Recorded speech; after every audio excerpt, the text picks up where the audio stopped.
you better get ready for judgment. Oh, you better get ready for judgment morning. You better get ready for judgment. My God is coming down. Amen. This evening. My name is Patrick Scanlon. I'm the Vice President of Operations for Golden State Water Company. With me here tonight is some of our staff around the company. Most notably, we've got Ken Peterson as the District Manager for this area here in Ojai. John Dewey is our Community and Customer Relations Manager. He was the gentleman out in front with the sign-ins. And we have Joe Connor, our National Eminent Domain Counsel, which is going to be the main portion of the meeting tonight. I'd also like to recognize and acknowledge some of the Ojai City Council members and the Casitas board members who have shown up tonight. I'm not sure how many have shown up. If you want to raise your hands, that's fine. If not, that's fine too. But we invited both the City Council and Casitas board members to attend. So thank you for coming. As I said before, we've got some other Golden State Water Company staff here tonight to assist in answering any questions.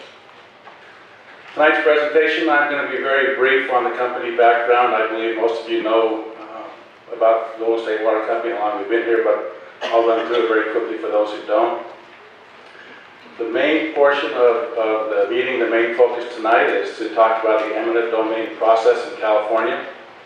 I'll be turning it over to Mr. Connor here in just a few minutes, and he'll be going through his presentation to you on that. At the end of the presentation by Mr. Connor, we'll have a public input and a few questions and answers. Some of you have filled out some speaker cards. Thank you for that. We'll get to those questions first. We would like to utilize the protocol for public meetings on the speaker Q&A portion.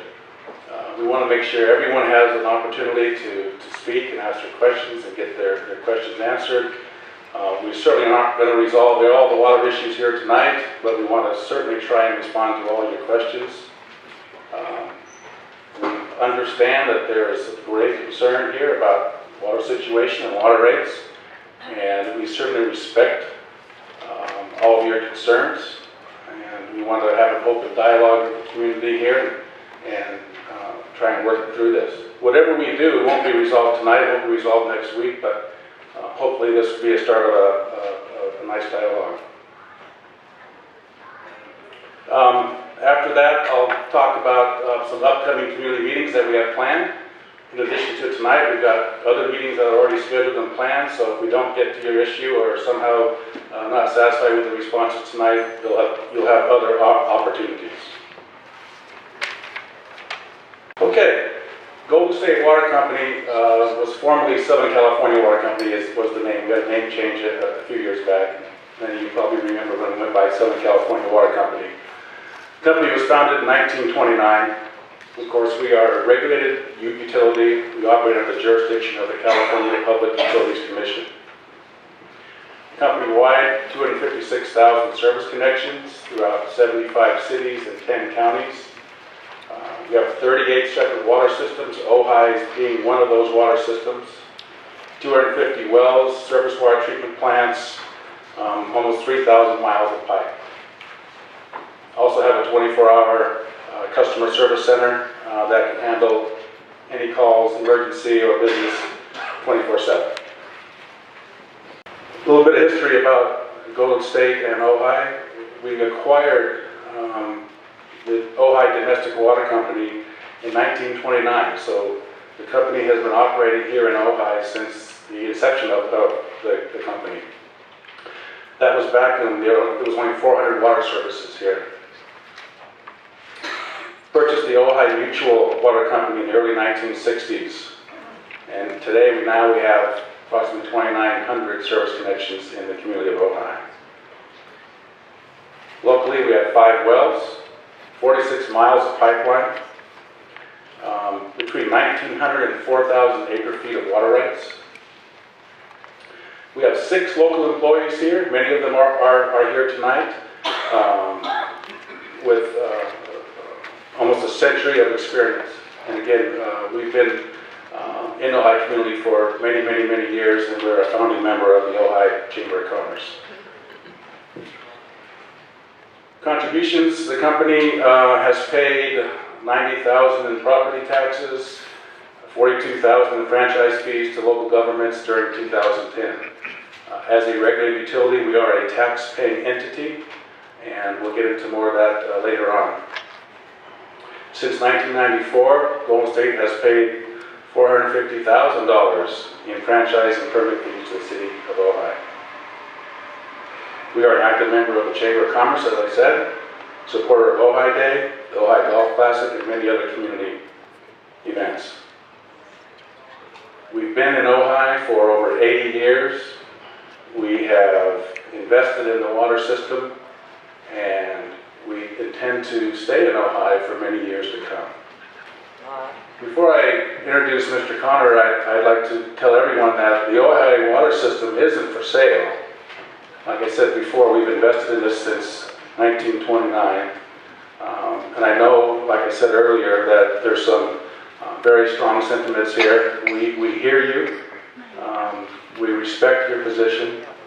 And again, we'd like to have an open dialogue with you on those issues. So with that, I'm going to turn it over to Mr. Connor, who's going to speak on the eminent domain process in California. And after that, we'll turn it over to public input and question and answers. Thank you all for coming here tonight. I'd like to introduce Mr. Joe Connor.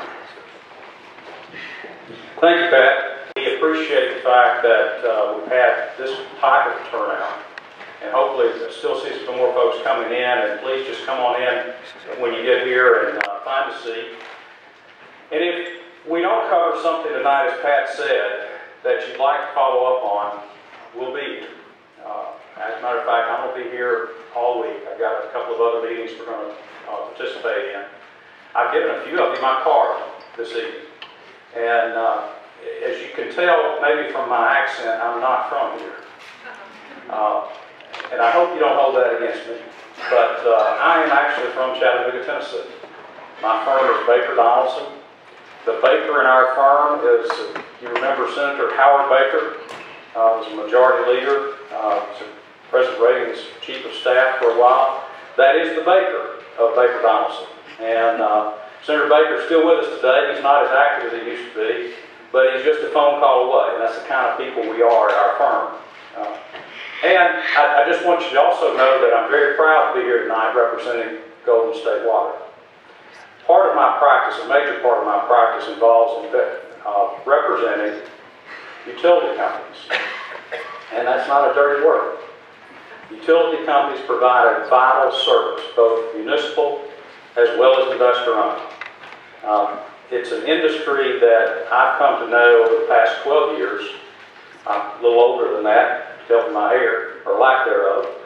But for the past 12 years, I've worked very extensively with investor-owned water companies in a number of areas. But primarily, it's been focused in the eminent domain area. And that was rather unique. And it is a unique experience.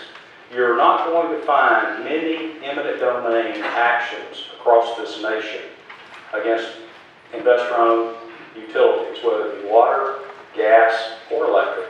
So it's not a common phenomenon. But when it does happen, it gets a lot of attention.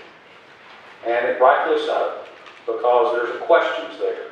There's public interest questions. One of the things that we thought has been kind of missing from the dialogue in the community, and it's nobody's fault. I mean, our folks are running a water system, and you guys are working, and you know you've got your interest as well. But I think we wanted to have this opportunity to explain a little bit about the process. And again, I don't want to make this a confrontational thing. Our purpose is really to make it an informational session. And we respect your right to be here and want you here. And I hope you can express, that's the flavor of what we're trying to do here tonight. So let's get started and talk just a little bit about California law. And although I'm a Tennessee lawyer, I retain local counsel when I come to California. And we have been involved in a number of eminent domain actions in California. But So what I thought we would do first is just go through the process itself, because it's not very easy. Most condemnation actions involve taking right-of-way, which really is not a question. If an expansion of a road is going to take place, then that's something everyone understands. There's a purpose for that. In this instance, there's an effort to take over a living, breathing business with a financial statement, with employees, with records, with rights, and operating system. It's not a system that has been mismanaged. There's no question about that in this analysis. So we'll get folks, there'll be an opportunity for questions. There will, I promise you. But first you have to identify condemning authority, because I don't have the right, you don't have the right in and of itself to take over anything through eminent domain. You have to have a condemning authority. In California, if that authority does not already have influence or the ability to serve an area, then you have to go through the LAFCO process. In this instance, there is an effort to convince the Casitas Municipal Water District to acquire by eminent domain the Golden State system. LAFCO may not have as much application there, granted, but if Casitas decides not to proceed, then, and another entity does, then that entity will in all likelihood have to go through the LAFCO process. So that is an extended process in and of itself. On the very front end, the condemning authority, once it's identified, will need to prepare an appraisal. Now, I'm going to explain to you what an appraisal calls for under California law. And really, it's very consistent with most every other jurisdiction. But that, again, is something you hire. It's not just me or Pat or somebody like that that can go out and try to appraise property. You have to have the appropriate credentials in order to do that. If it goes to that next stage, there's a pre-condemnation offer and negotiations required under California law. That's a process. And that, not the total appraisal, but the summary of the appraisal must be provided to the potential condemnee in this instance. Then the condemning authority, if it decides to proceed and the company does not wish to be acquired, then it must pass a resolution authorizing the condemnation. And that's just the body itself passing that resolution. Then the next question requires, how do we fund this enterprise? How do we fund the takeover? We'll talk about that a little later, but in most instances in California, as well as in other jurisdictions, there's going to be a tax increase involved. Typically, it's a property tax. Is what we have seen in some of the other cases we've been involved with in California. That requires a 2/3 vote of the general public. Then, if you go to that next step, after that, you have a phase 1, which is a bench trial on the right to take and public necessity. Now, this is important because in California, unlike many other jurisdictions, usually the condemning authority that decides to take something for the public necessity and public good, it's not really questioned at the next level by the court. That's called a legislative decision, and the judiciary typically is not able to go behind those legislative decisions. But in California, when it comes to taking over a water system, or a gas, or electric, it's a quote called a rebuttable presumption. Now that's legalese for you have a trial on whether or not it's a more necessary public use for one public entity to acquire another asset that's already been in use for the same thing. So it's not a slam dunk when it comes to the bench trial on whether or not Casitas, Ojai, any other district would have the legal right to acquire Golden State Water. So that's initially what occurs. Let's just say you get through the right to take and the condemning authority convinces a court that it is in the better public interest to go forward. The next phase will be a jury trial on valuation. Now, I'm walking all the way through this and kind of quickly, but you're going to see in a few minutes that this takes a long time. It really does, and it's not a very simple process. But in phase 2 is a jury trial and evaluation. What many people don't realize is that this entire process is not a free look. The condemning authority has two options. If the price comes back from the jury, and the price is more than the condemning authority's final offer, in California that has to be made so many days before the trial. If the jury comes back and says, no, it's actually $5 million more than that, or $10 million more than that, and then the condemning authority decides to go through with the transaction, the court has the discretion to award not only interest from the date on that difference, but also the attorney's fees of the company that's been condemned. So then the other thing that if the jury comes back, and you'll see some of these awards that across the country, if the jury comes back with an award that is more than the condemning authority expected, they can stop.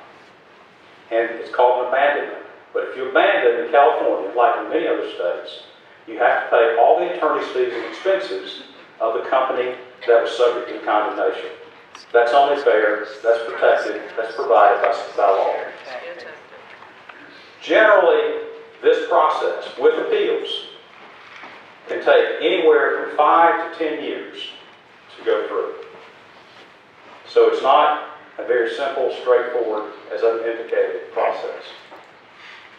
What is the standard of value in California? The current fair market value of all the company assets as the date of valuation, not simply what's reflected in rate base.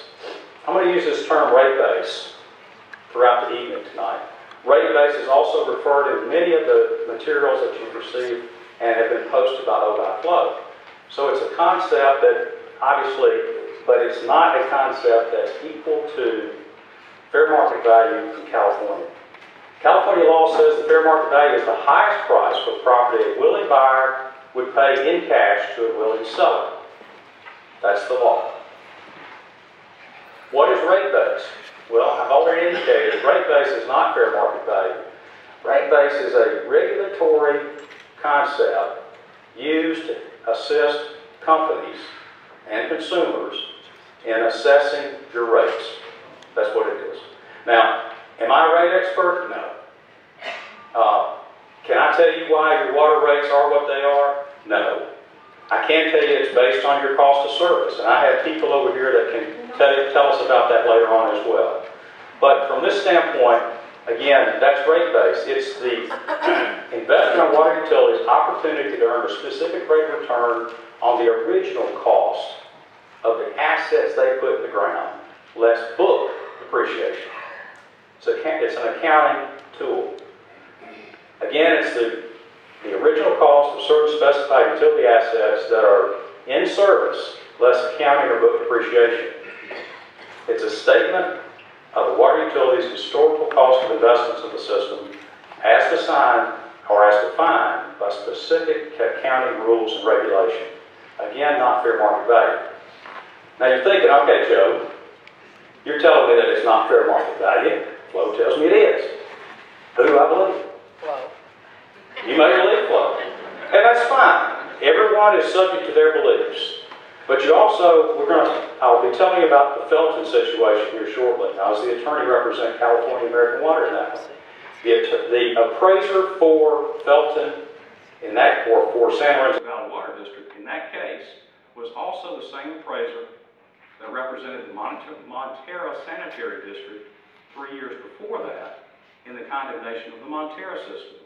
Mr. Robert Krieger, that's the appraiser that was hired and paid well by the condemning authorities. I took Mr. Krieger's deposition. Mr. Krieger admitted rate base is not fair market value. What is the water system? Why is it so expensive then? Tell me. Explain it to me. Why is it? Under the appraisal context, what you're looking at, when you're looking at a water system, it's a special purpose property. Why is that important? It's important because there's a limited market. Its unique physical design, construction material layout that restricts its utility to the use for which it was built. You cannot buy this water system and turn it into a sewer system. You're buying it for a water system. In that instance, there's a very limited market for this type of assets. If there's a limited market, then you have to look at different types of approaches to valuation as opposed to simply a market approach. But what do you do and how do you prepare an appraisal? Well, I'll tell you what we do. We have a team of experts that we employ. We have a business valuation appraiser that really is the overall valuation appraiser. We have an engineering firm that will come in and do a cost approach that I'll explain to you. I have an engineer that is very experienced in determining how long a system will work from this point forward, what its actual depreciation. And then we have an income approach that's followed. A good appraiser will employ all three approaches in his or her analysis. The market approach is what we're all familiar with. My house is for sale. I can get an appraisal, or if I'm going to refinance my house, an appraiser is hired by the bank. They're able to find 4 or 5 different 3-bedroom homes, same size as mine, basic characteristics, similar comparable properties.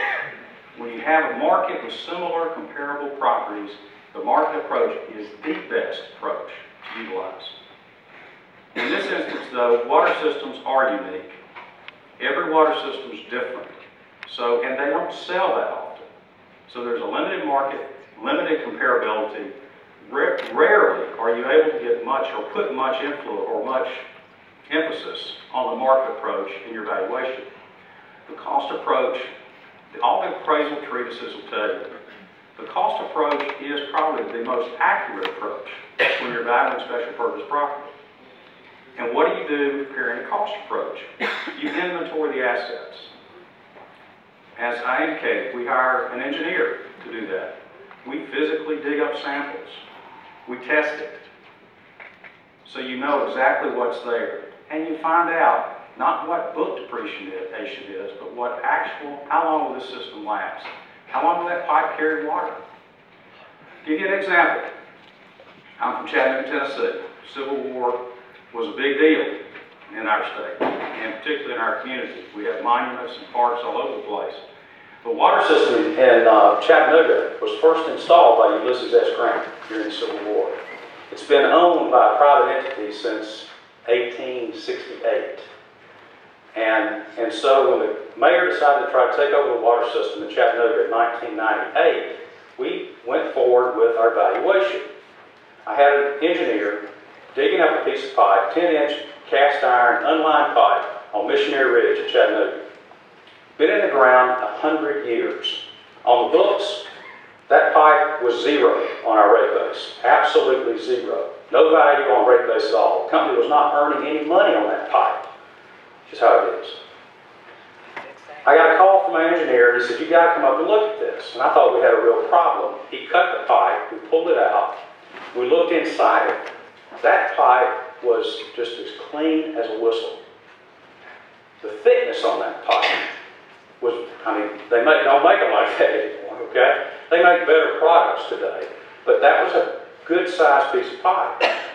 And that pipe will continue to provide water. To this day, it's providing water in Chattanooga, Tennessee, long after its expected useful life.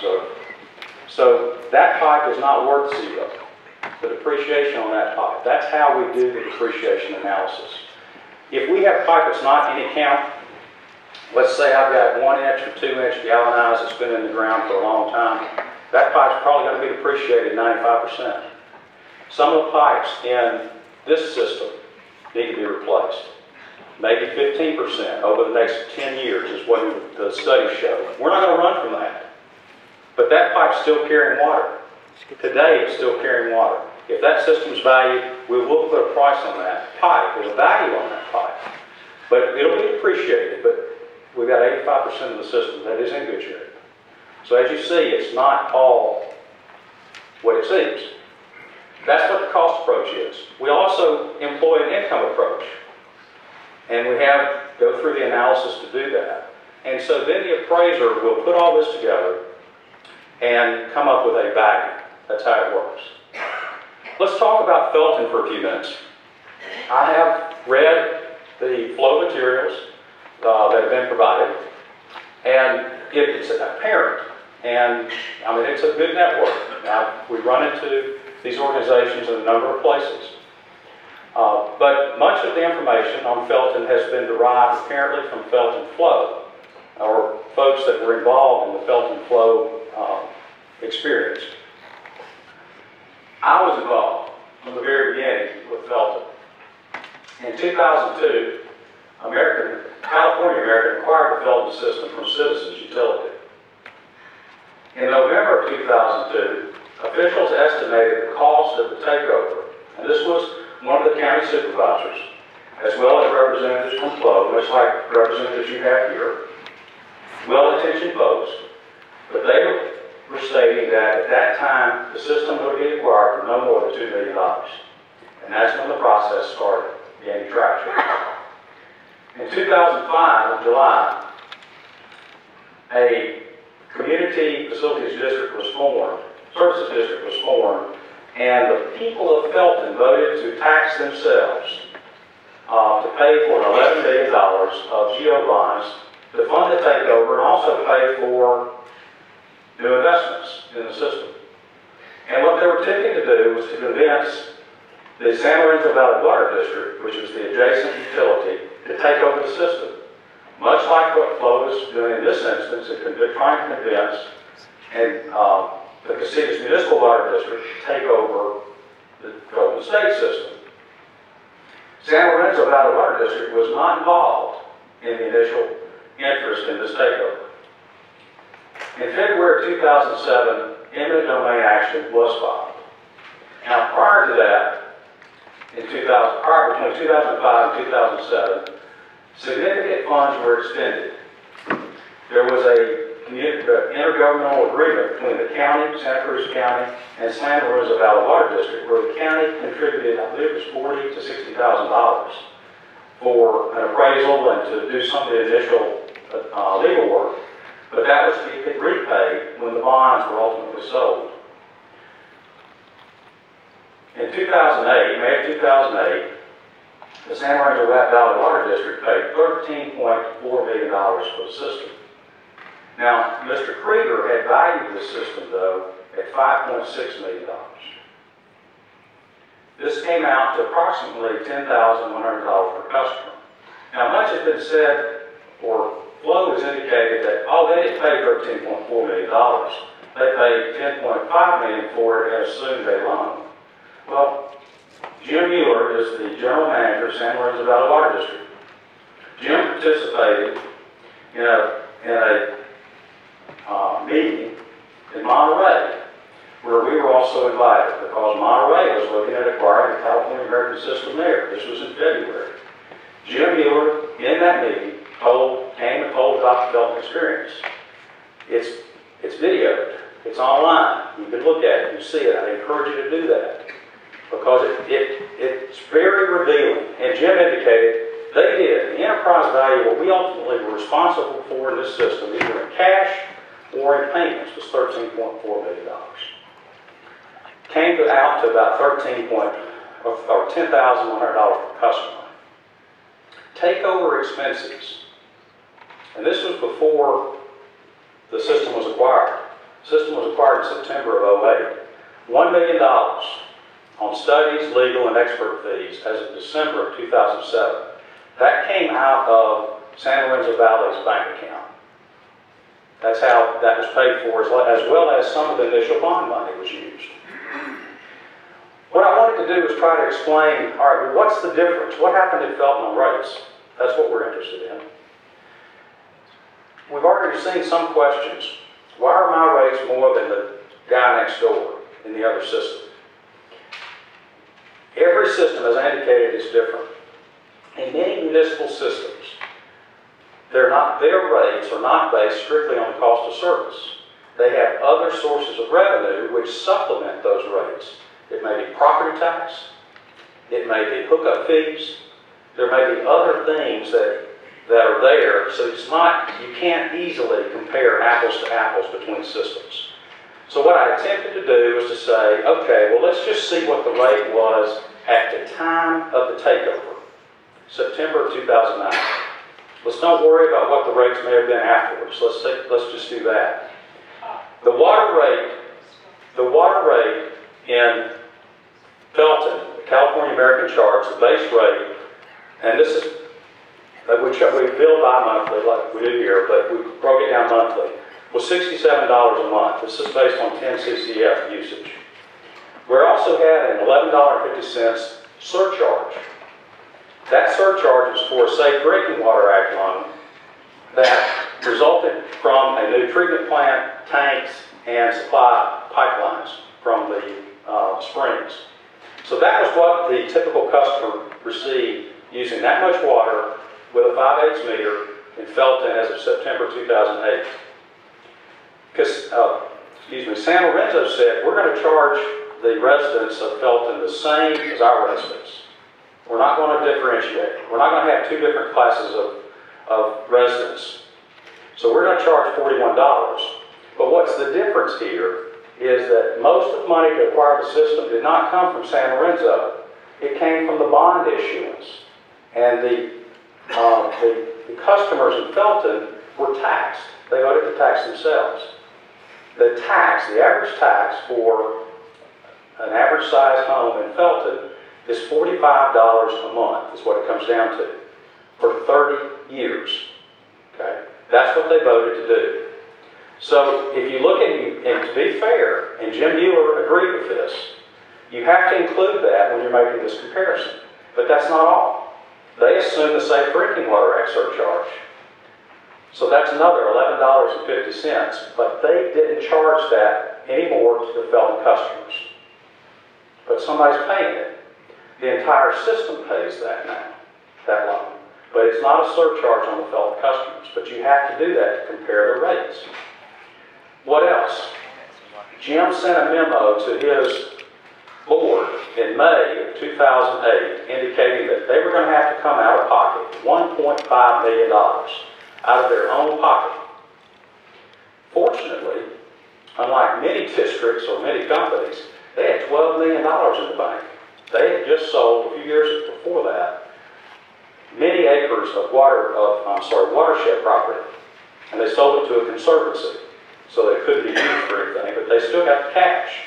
So they were sitting on $12 million of cash, unrestricted reserves.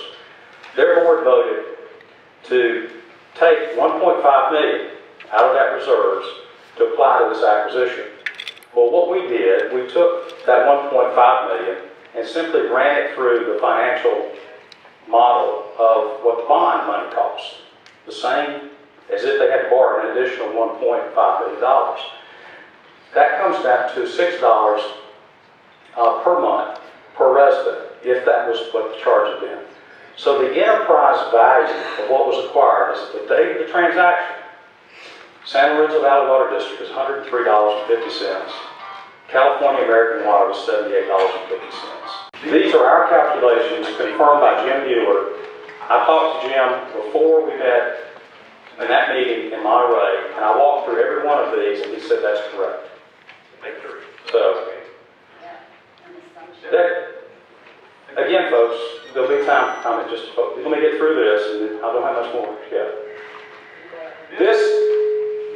This is not unique. We've been involved in a number of condemnations across the country.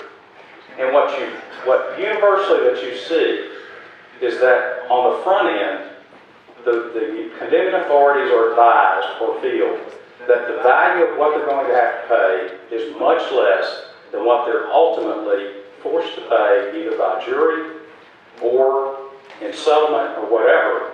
In some of these instances, the sales did occur, some of them they didn't. I'll run through a few of them for you, though. And again, this is across the country. Grafton, Massachusetts. Let's just stick with Ojai.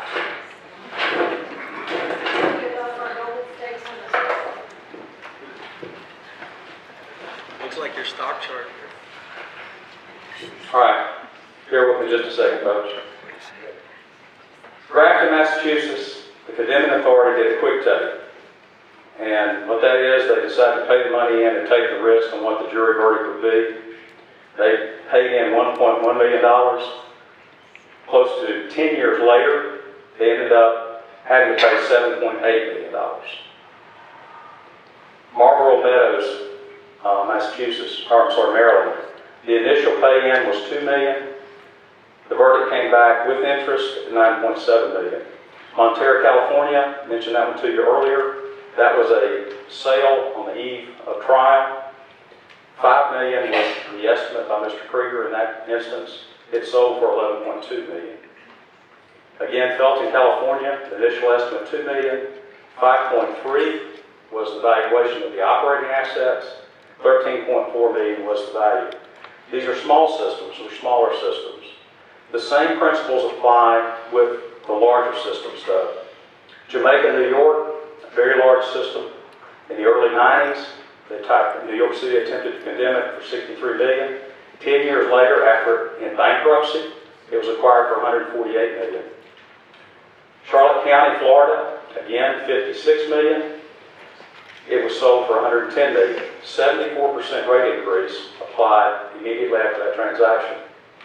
Peoria, Illinois, that was a franchise owned by Illinois Americans since 1870. There was a buyout agreement and 3 appraisal panel was formed. The appraisal panel valued the system at $220 million and the city's appraiser valued it at $95 million. Illinois American still owns that system because they elected to not acquire it. Nashua, New Hampshire, the initial valuation of their expert was $85 million, and the court, the PUC in that instance, found that it was worth $203 million. They've agreed to a sale of $198 million, a stock sale. That transaction is still not closed. We show you this not to say this is California, but we show you this to say this is hard evidence where other municipalities have gone forward and consistently undervalued systems in condemnation actions. That doesn't make it right. Basically, it costs a lot of money for you to keep robbing from us, is what you're saying. Be afraid because we can't afford it, so you can keep pilfering from us. I'm not trying to say we're trying to rob anybody. It's racketeering. Why don't you just talk about Ojai? It's racketeering. All this other stuff off. We don't want to hear it. I want to know how much that. This makes us madder. It doesn't make us understand it better. Those are your figures that are probably not right. Go ahead. It's scare tactics. It's bullying. I came in here to hear both sides. Pat McPherson, you've got another volunteer. May I finish? Sure, piss us off some more. You're not making it better, you're making it worse. Yes. I bet they're happy they brought you in. You're not stupid. You want to skip this question? No, folks, I have something to say about the Ojai Flow report if you'd like to hear it. I would like to hear it. Not really. If you would, I'd like to tell you. Fair enough? Sure, if you take that off the screen. Thank you. It just shows that it's doable. There are several things in the Ojai Flow report that we agree with. The legal feasibility was not evaluated. The quality of Golden State service was assumed to be equal to Casitas, at Casitas. This is right out of the Ojai Flow report. The cost of acquisition, the report says Golden State is entitled to the fair market value. The legal cost of the acquisition will be $1 to $4 million. Costs to begin immediately with Casitas to pay those costs. Groundwater wells and water rights would be acquired. Those are all concepts and statements within the report that we agree with. But we disagree with many others. Oh, the other one we do agree with is capital will be needed for improvement regardless of who owns the system. That's a statement. We agree with that. Where is flow wrong? First, the report is not prepared, with all due respect, by an appraiser. The ladies and gentlemen that participated in that report are not appraisers. The report fails to follow appraisal standards. The cost of the acquisition in the report, although it says that Golden State's entitled to fair market value, rate base is what they say it's worth. The legal cost, although we agree in general that the legal cost will be $1 to $4 million, depending on how long it takes, they failed to mention that expert fees would also be required, and they're not insignificant. Water rights and other property are not included in the valuation. They're simply not there. In this instance, that's an important characteristic, an important factor that was left out. We have water rights that we have used. It's an unadjudicated basin, but in California, you have a property right to the use of that. And in fact, the flow report says that's what Casitas is going to have to acquire. Well, to acquire it, you have to pay for that. And so we have an unadjudicated basin, but we have a right, historically we've used through the year, 1,900 acre feet. But we pump maximum daily capacity, oftentimes close to 4,000 acre feet. So it'll be for a court to decide what that ultimate number would be. How do you value that? All you have to do is to look at the Casitas lawsuit against the United States government for the take by the government of the water that Casitas has contended resulted from the fish ladder that they had to install. And that case is still pending. The final arguments and proof was submitted in July. The expert in that case, Dr. Rod Smith, testified to what a per acre foot cost of water was in this basin. $25,000 an acre. That's their own expert testifying to what water is worth in this basin. The funding scheme that they applied. Felton, Montera, several other entities have used general obligation bonds, which are funded by property tax increases. The municipal bond market is not what it used to be in this country. The market will not look very kindly upon the sale of bonds based on revenue from a fixed monthly surcharge, that doesn't raise and is based on a fluctuating usage. Now, what does that mean? That means it's not a guaranteed income stream. None of the individuals that prepared the flow report were appraisers, and they weren't bond experts. That doesn't make them bad people. But let's get our facts straight. With all due respect, this group it's a great group. You're good people. I'm not here to say that you're not. But when you're looking at a report to convince a municipality or a governmental entity to spend money out of its own pocket in order to go forward with this, I'm not sure if this qualifies. Quite simply, folks, it's not for sale. If it was, then I think we would kindly enter into a negotiation if an entity came to us to do that, but that's not the case.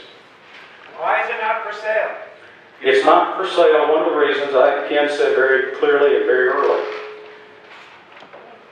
Golden State Water is a professional water utility. That's their business. That's what they do. They don't run systems to sell systems. They run systems because that's their business.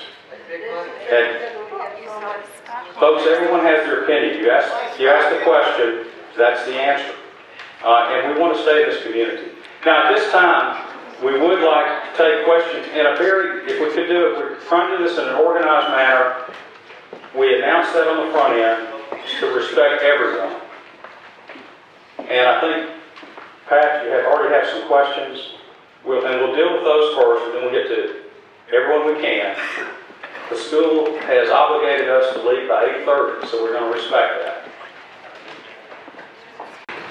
Thank you, Joe, and thanks to all of you for your attention during Joe's presentation. That's very much appreciated. We've got a number of questions here. I'm just going to go ahead and start reading the questions out and provide a response to the best of my ability. I may call on some other employees to assist me here, but after we get through with these, please come up to the microphone. We ask that you spend 3 minutes or less with your question or comment so we can allow for everyone else to speak. Before I get to that, I don't want to forget that we have some upcoming meetings to discuss the flow issues here in the eminent domain process further. 2 of them are this week. First one is the Ojai Valley Chamber of Commerce meeting on Thursday afternoon at 1 o'clock. I believe representatives from the water company and from Flow will both be making presentations and having a dialogue then. That evening there is also a Ojai Basin Groundwater Management Agency meeting where there will be another presentation on the eminent domain process and the flow activities. That's in the Ojai Council Chamber. I'm sorry, I don't know the location of the Chamber of Commerce meeting. It's their normal meeting location, is that correct? It's a small conference room. So call the chamber, they can give you that information. We have scheduled another community meetings, very much like this one, without Mr. Connor, because he's made his presentation. It's just going to be the water company talking about the current rate case that we have before the Public Utilities Commission and any other issue that you'd like to speak about. So that is scheduled for November 16th, 6 p.m. at Nordhoff High School. So if we don't get to your issues here this evening, there's other opportunities in the next few weeks to get to that. Thank you. Okay. This is a question about someone has an understanding that Golden State recently lost a court case concerning overcharges. What happened, and has this been paid back? I'm assuming this is referring to the notice all the customers received regarding an issue that happened back in 2003. Back at that time, allegations surfaced that 2 of our officers were not following internal procurement processes. When those allegations surfaced, we immediately investigated that, and upon determining that that was the case, The allegations were from their own president. Excuse me, sir? The allegations that the PUC found out were from your own president. What do you mean you waited as soon as you heard about them? If You you'd like, knew the whole time. if you like, I'll finish with my answer. Okay? When the allegations surfaced, we immediately investigated that, and those 2 officers were fired. What amount was that? Excuse me? How much was the amount on that one? There is no amount. I don't know what You you're got fined, asking how much was it? for. Well, first of all, if you'd like, I can provide a complete response. Okay. Okay? And if I don't respond to what you want to know by then, you can continue to ask questions, okay? Just to make sure I get everything right, I'm going to refer to my...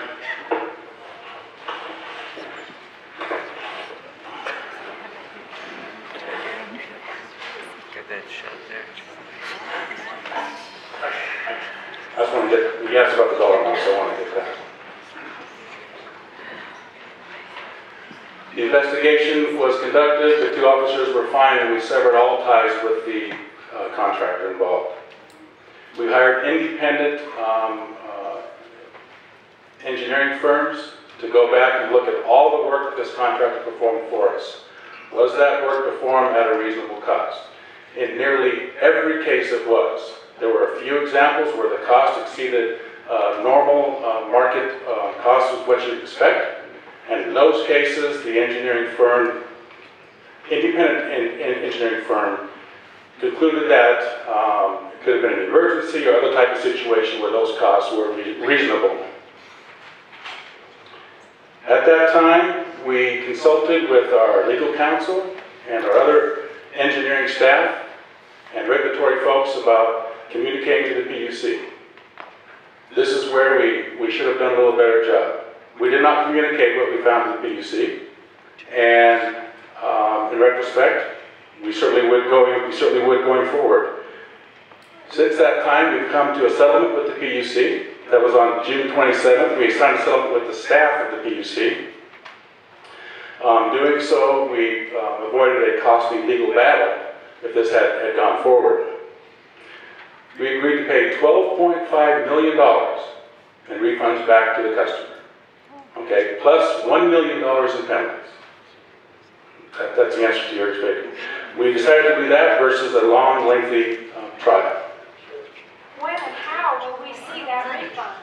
But if you please bear with me, I'll finish and hopefully I'll answer your question. Yeah, get to it. There's a lot to respond to here, so. Let him talk. You're eating up time.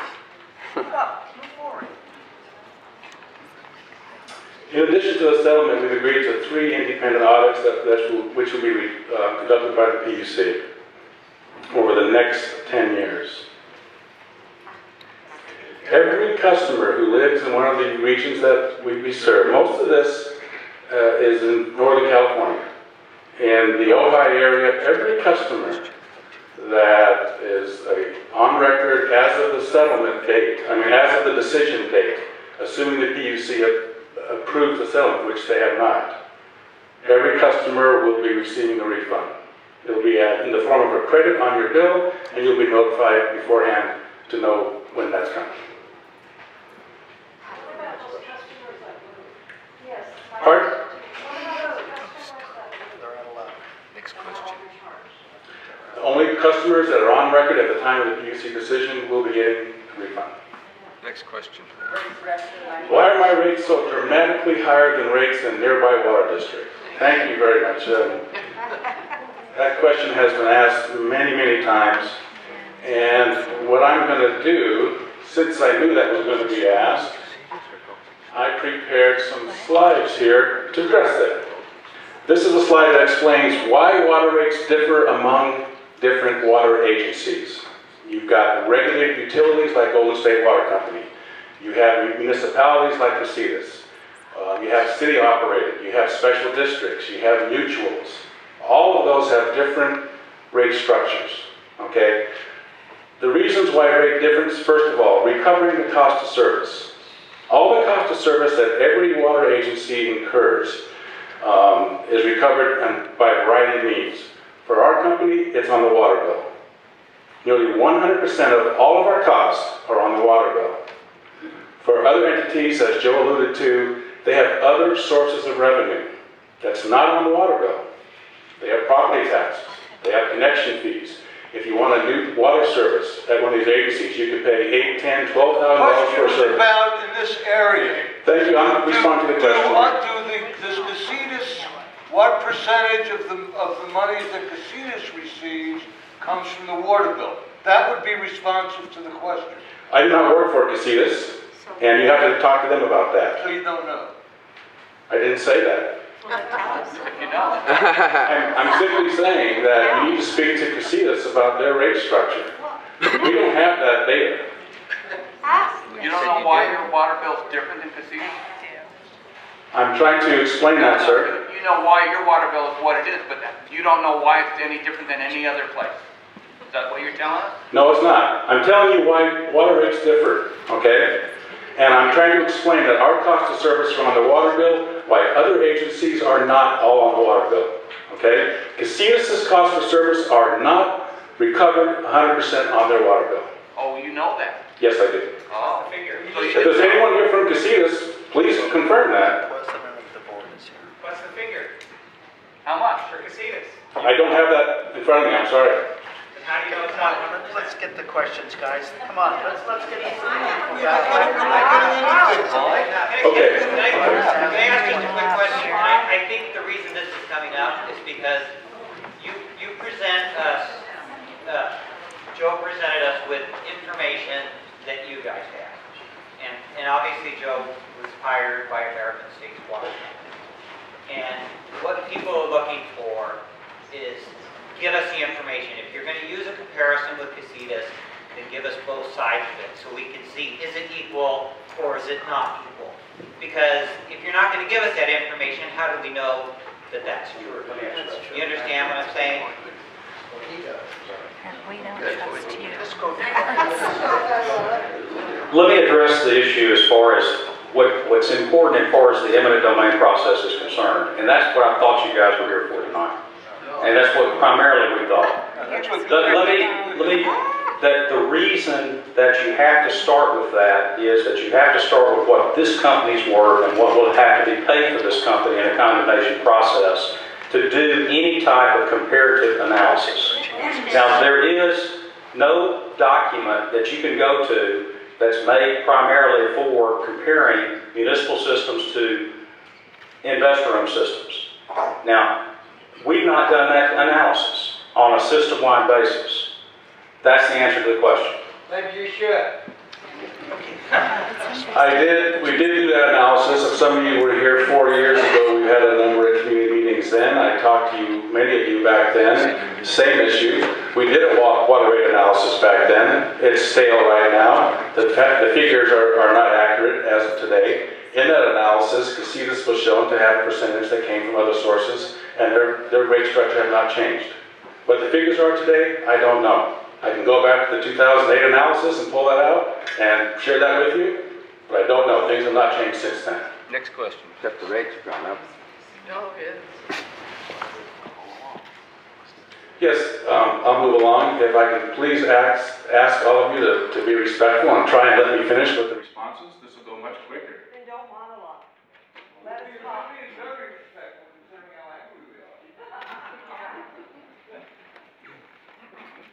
Well, for those who like to listen to the questions and the responses, thank you. For those who want to keep yelling out and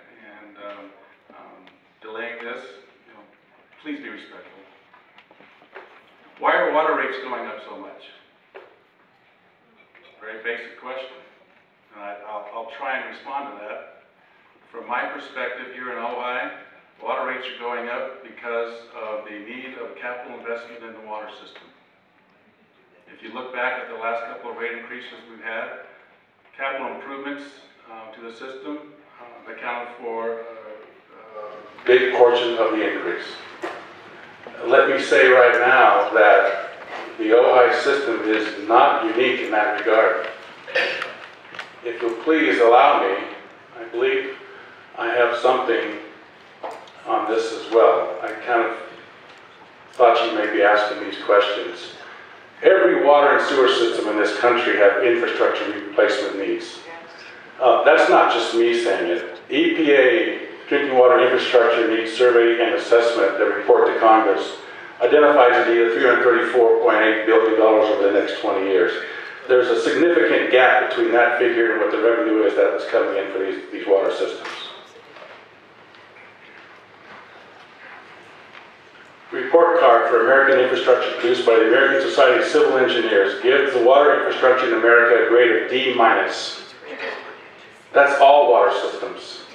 They need infrastructure replacement and improvements. Some entities, like Golden State, are responding to that, and unfortunately, that's hitting rates.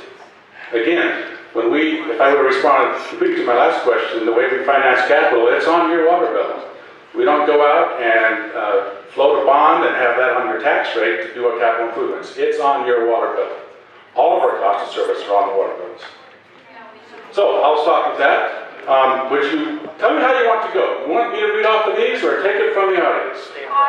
Bob? Let's just go to, how about if we just go to the mic? Hold on a second. Hold on. We got a process. Can we go to the mic? Bob, can you turn on the switch there? Mitch? Yep, we will. Just the quick housekeeping? 3 minutes? No, I'll work with Not a problem. Perfect. All right. Make sure it's up so they can hear it. First of all, I would hope that everybody would be respectful. We'll get through this and we'll get a little bit more knowledge. Joe, I want to appreciate, some of the work you put in, and when you do this meeting in a couple more weeks, I'd like to include all the information. You said that Felton, we'll just use that as the prime example. You got $13.4 million. You're attacking Flo for not getting the proper appraisals. Felton Cal American had a $25 million appraisal. They sold it for $13.4 million after 6 years. A week before the trial for the process to determine what it was. If I knew I had a winner, if I had the right appraisal, if it was 25 million, if I waited for years, why would I accept that 1 week before the jury was going to be picked? That's the first thing I have to say. So let's put all this stuff down. Let's just don't talk about this. When you say you don't have the expertise in the appraisals, you just got done selling chaparral water out of Scottsdale, Arizona. That thing got finalized a couple months ago for $35 million and about $6 million worth of debt for 13,500 users with a water treatment plant. So you really know what the plant in service is, if you want to call it that, or your rate base or your rate of return. You have a really good idea. But on your 178-page report to your stockholders, it was very interesting when you included the point that said you sold chaparral because it was too small. So we're 2,860 users, and so we're a quarter of that size. And so we're tiny. If they were too small for you to keep, I don't understand why you're holding on to this thing. Now, we've had a lot of issues. When you take a look at your capital improvement, you went ahead and put $1 million in over 11 years.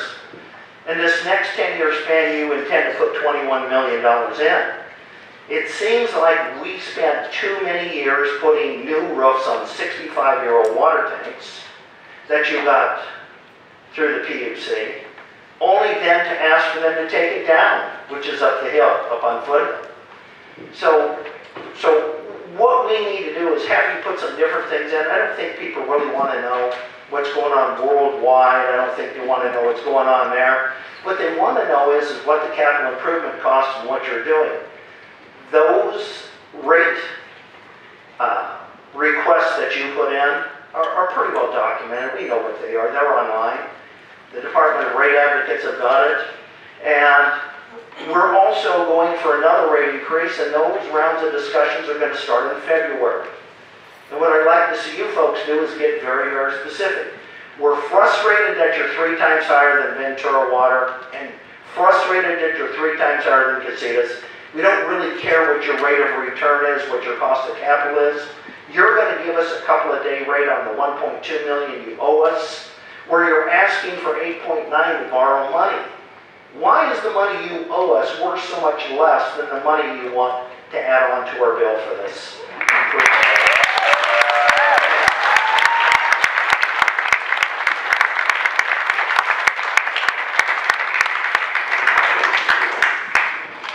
I'll deal with the Felton issue first.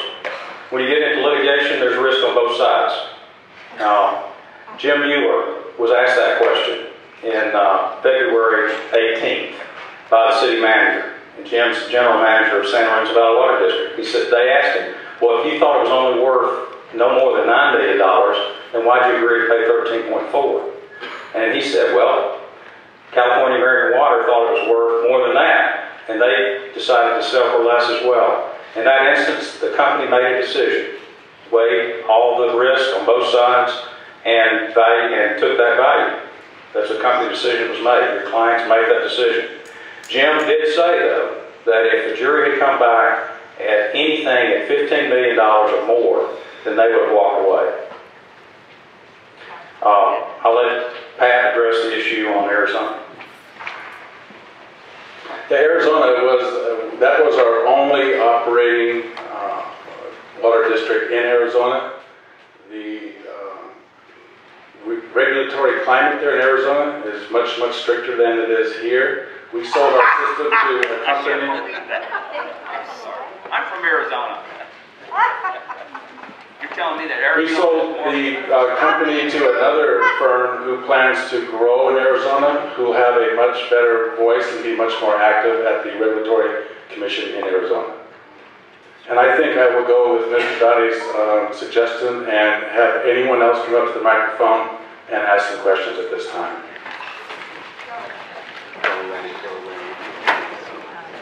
Please, we've got 3 minutes each. Be respectful, please. Thank you. Excuse me? I'm always respectful. Looking at the numbers on the Felton takeover, where your numbers indicate that the people in Felton are now paying more than they would have been had you continued to own it.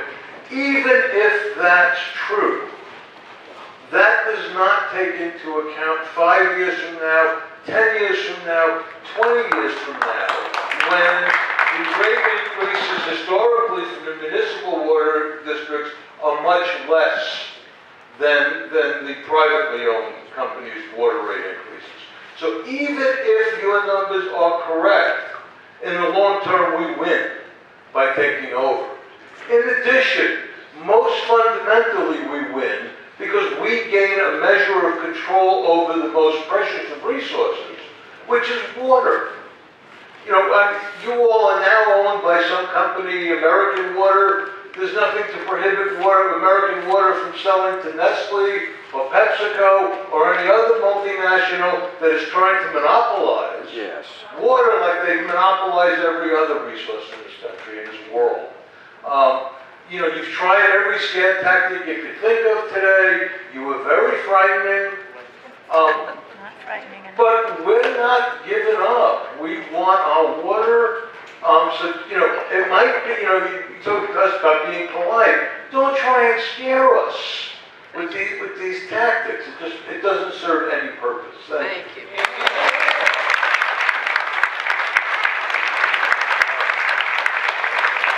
Again, folks, these are not scare tactics. Bullshit. Bullshit. Sir, with all due respect, and as far as Felton is concerned, Proposition 218, you guys know more about that than I do. And after, the reason we tried to stop it right at the date of acquisition is that we didn't think it was fair to paint San Lorenzo Valley as on their rate increases or speculate on what they may have been if California American had stayed involved. We did it at a point in time, and that's really the only fair way you can do it. I will tell you, in the 3 years after Felton was acquired by San Lorenzo Water District, in March of 2009, it passed a 20% rate increase system-wide. 12% to go into effect in 2009, 8% to go into effect thereafter. They had the Prop 218 vote. 1,500 written protests were registered. 222 of those were declined as being invalid. It still passed because you had to have 50% of all the properties voting against it. They needed 3,600. They didn't get it. This summer, May of 2011, they passed another rate increase of close to 10%. I believe it was almost 10%. And the Prop 218 at that time, only 102 written objections. It passed. Yes, ma'am. My name is Kathleen Richards. I live in your service territory. I'm holding a document that apparently your company mailed out. We were supposed to have gotten it today. Mine didn't come. However, one of the things that it says is the takeover scheme is eminent domain abuse, pure and simple. And I want to point out that in your franchise agreement with the city of Ojai, it actually says that eminent domain is an appropriate way to terminate the term of your franchise. And I'd like to read it so people know what it says. It's also on the Ojai Flow website. It says, the term of this franchise shall be indeterminate. That is to say, this franchise shall continue in full force and effect until, either with the consent of the Public Utilities Commission, it's voluntarily surrendered, or until the state or some municipal or public corporation shall condemn and take under the power of eminent domain all property actually used and useful in the exercise of this franchise. You are signatory to this agreement. It says that eminent domain is an appropriate method of terminating your franchise. In Section 8, it says the franchise granted hereunder shall not in any way or to any extent impair or affect the right of the city to acquire the property of the grantee hereof, either to purchase or through the exercise of the right of eminent domain, and nothing herein contained shall be construed to contract away or to modify or abridge either either for a term or in perpetuity the city's right of eminent domain in respect to the grantee for any public utility. So, you know, it's anticipated that this is a possibility, and I think that the costs that you're attributing to the eminent domain process get ratcheted up by the fact that you oppose letting us take over the system. It isn't just that eminent domain always has to be horribly expensive. It gets expensive when your organization chooses to oppose it. So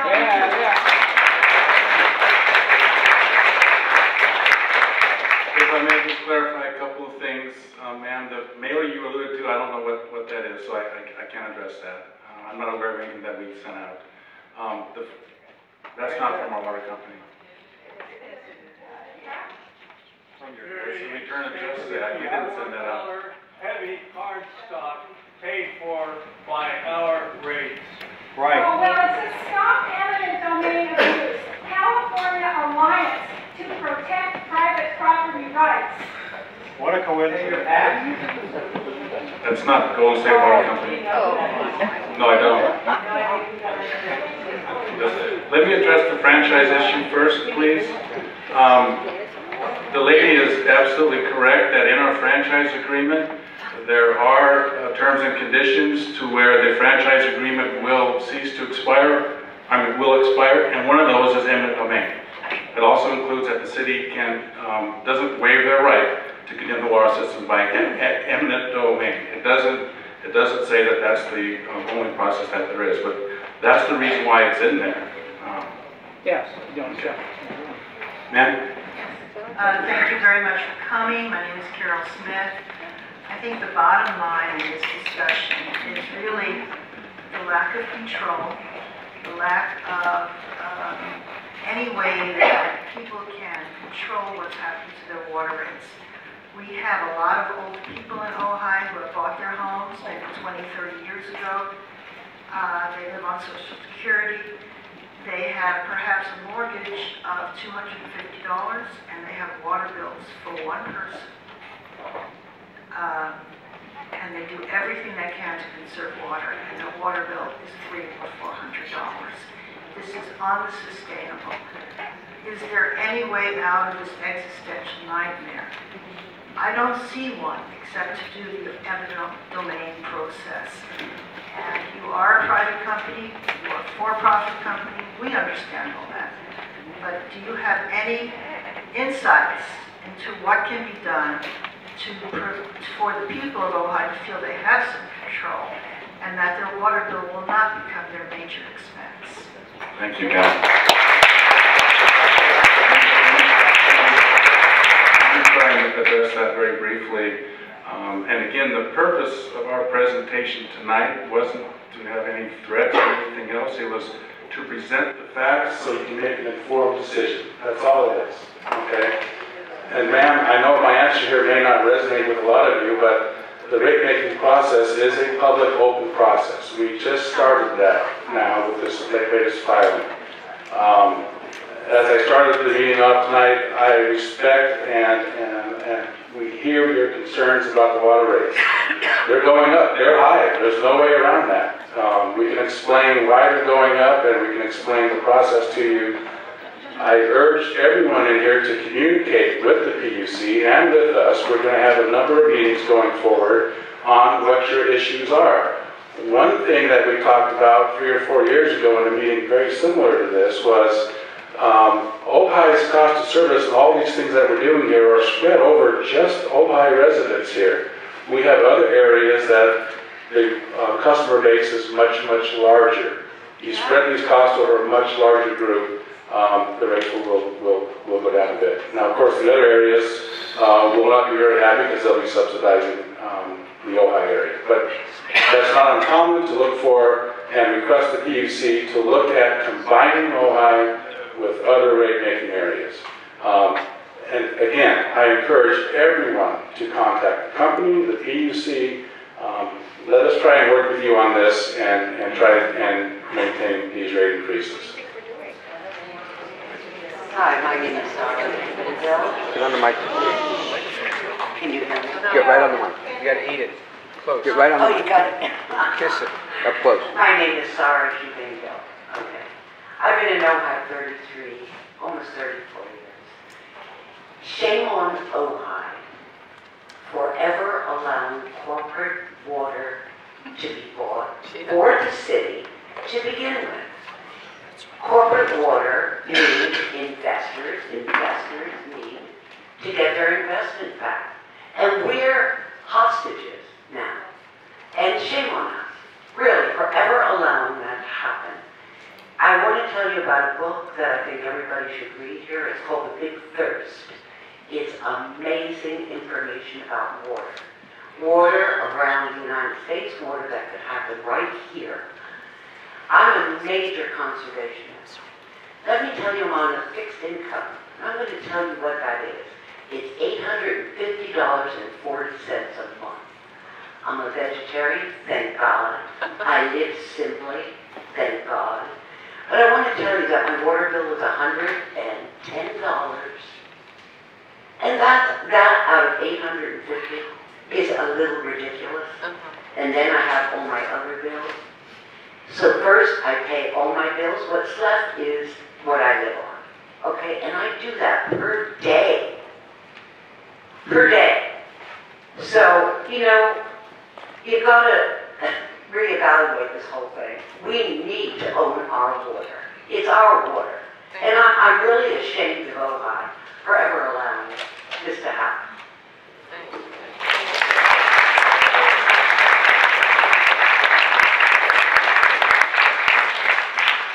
Good evening. Thank you for coming. I'm short. Sorry. My name is Louise Stubblefield. I've lived at the same address in Ojai for 34 years.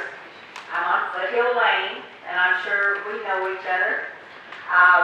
My problem started in 2008, and I just wanted to ask, I'm not familiar with California American Company or something.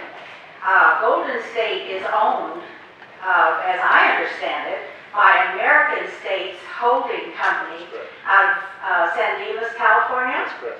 Okay, it has been forever, or I mean... Actually, we developed a holding company just recently, just a few years back, but because American States now holds Golden State Water Company and other entities as well. Oh yeah, right. There's two or three others. Okay. Anyhow, in 2008, I mean, things were going along great, and suddenly, I had a $152 charge on my bill. I have a 1-inch meter, by the way. That was just there one day. And of course I almost fainted, so did my husband at that time. And I was told, hey, everybody else is having the same, if everyone with a 1-inch meter has the same charge, there's nothing you can do about it. And I'm going, oh crap. So anyhow, that started the problem in 2008. And I've been at it ever since.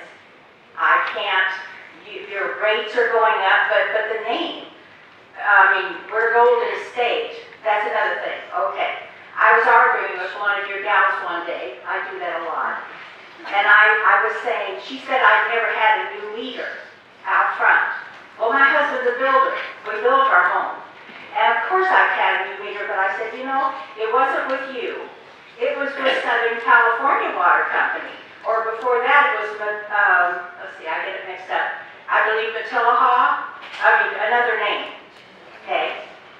And, I'll make it real quick, okay, here we go. She said, you have only had one water company for 34 years, and that's Golden State. We just change our name every 10 years. And I'm like, wait a minute. Every time I thought a new company was coming in, like Southern California Water or whatever it was when I first moved here to Ojai, now it's Golden State, you go to the public utilities, you ask for a raise, you recover your cost, etc. That's fraud.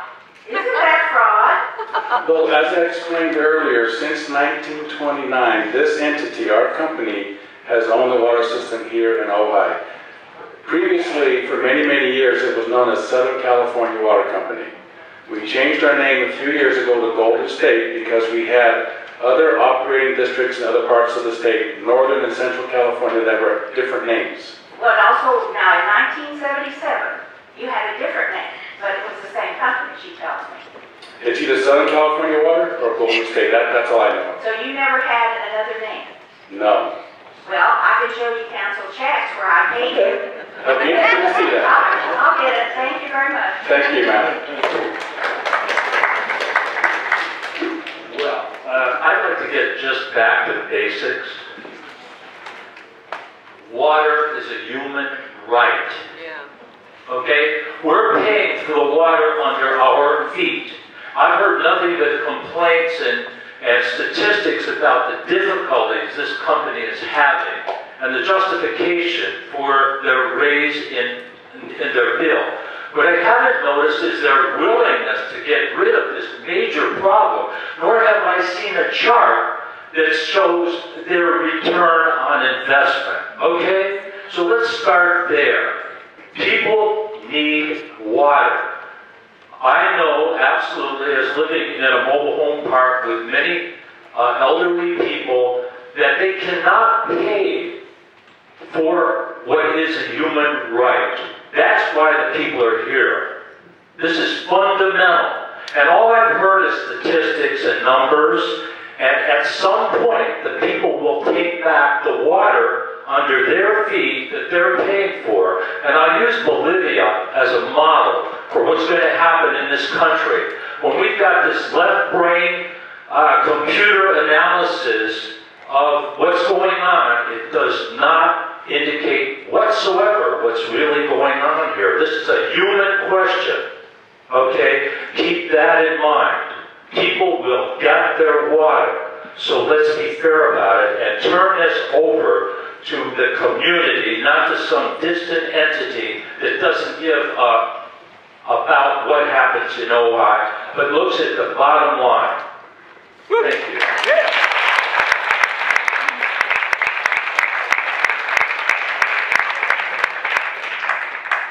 Good evening. My name is Stan Green. You know, I've listened and I've looked at some of the data and the letters that have been going out. And this community is accepting what you're saying as a threat. You don't mean it that way, but it is a threat. And we're going to respond that way because you're overreaching and you don't know this community at all. The city franchise may be your undoing in the future. You may end up with a lower value than you think you've got if this thing continues.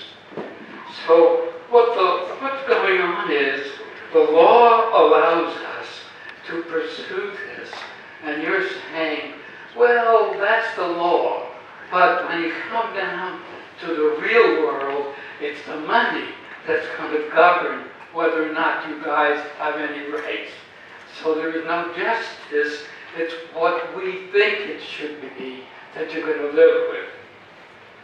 So what does that mean? It means that we're being blackmailed. We are being blackmailed. That's very evident.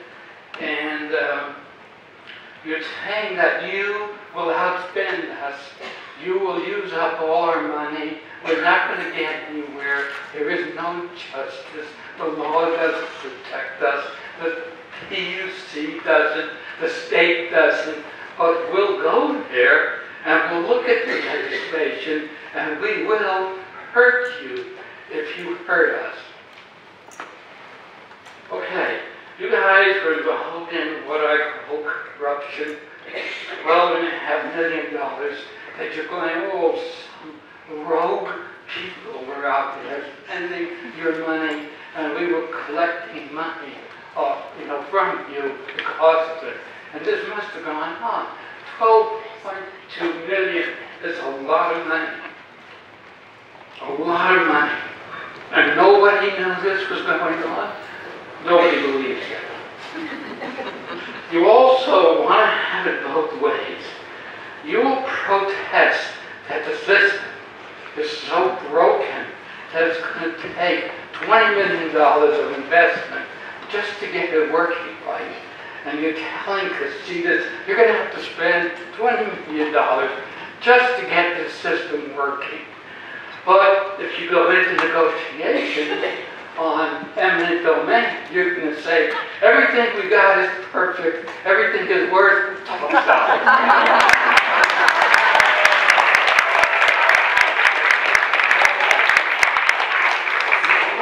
Happens both ways. Now either the system is really good and it's worth a lot, or it's not worth a lot and all your rate increases will focus.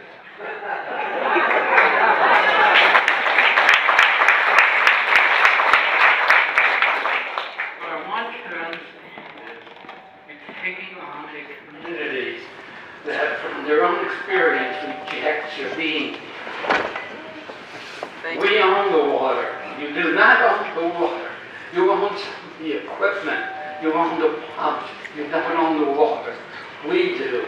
And I don't think we're going to pay you for the water that we already own. So get off that. I want you to know a little bit of, I'm just going to take an extra minute. You know, over the years I've been here, we took on USA Petroleum, which at that time was about a $10 billion corporation. Later we took on Waste Management, which at that time was over $20 billion corporation. You don't see them around anymore.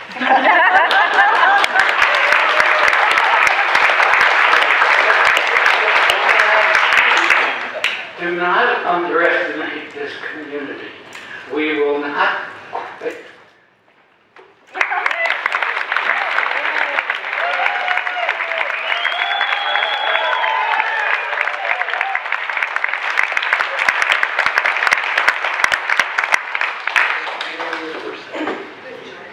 Good evening, gentlemen. My name is Miles Weiss. I've got a few questions, and I came here to learn as much as I could about your company. I did a little research. I tend to do that on occasion when I have questions. My wife will attest to that. And I found a few interesting headlines. Your earnings per share, congratulations by the way, was up 45% in the second quarter of this year. And even more impressive to me was that your rate of return over the last 5 years at a little over 5.1% exceeded not only your peer group, but the S&P 500. Nonetheless, according to your annual report, I found it pretty impressive that you still find this level of return, quote, not acceptable. In other words, you want to make even more money, and you will, quote, commit to improving it. So what I'd like you to explain to us, please, is given these amazing profitable returns that you're earning for the company, both Golden State and the parent company, why and how the philosophy of infrastructure investment happens, or perhaps doesn't, and where the actual capital really goes.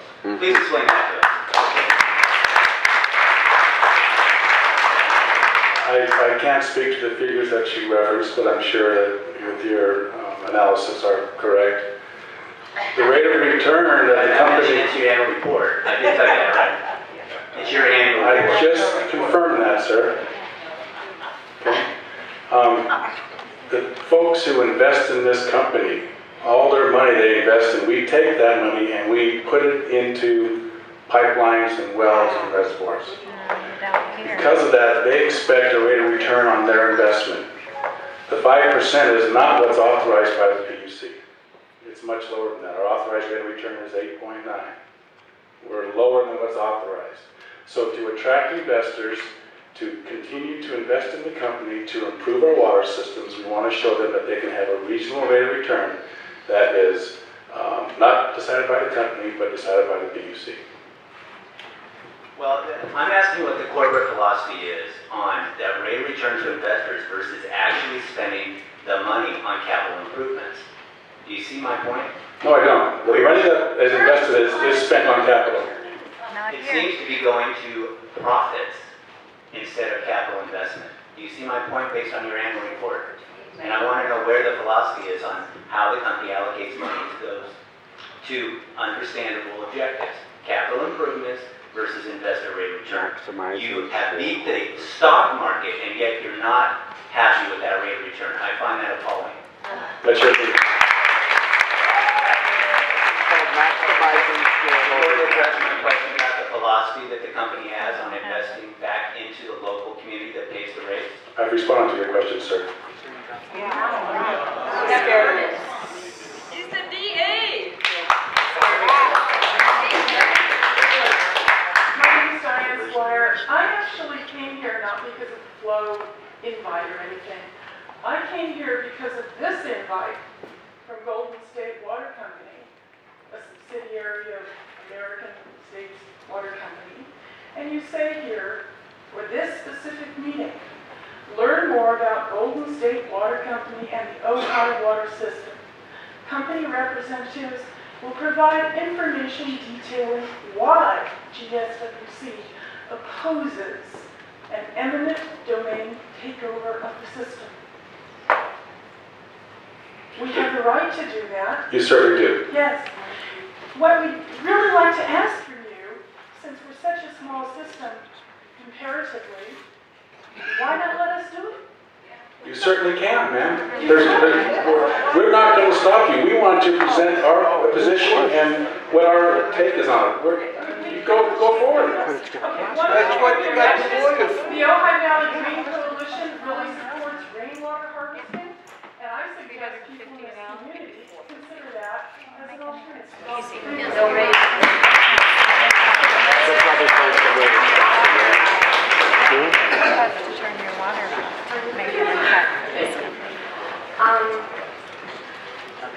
My name is Vicki Clark, and I've been a patron for over 30 years. I have a number of questions, and I guess what it boils down to is when I ran my small business, I cared about what my customers wanted, and I tried to give them the best product at the most reasonable price, and I gave them what they asked for, and I didn't give them things they didn't ask for.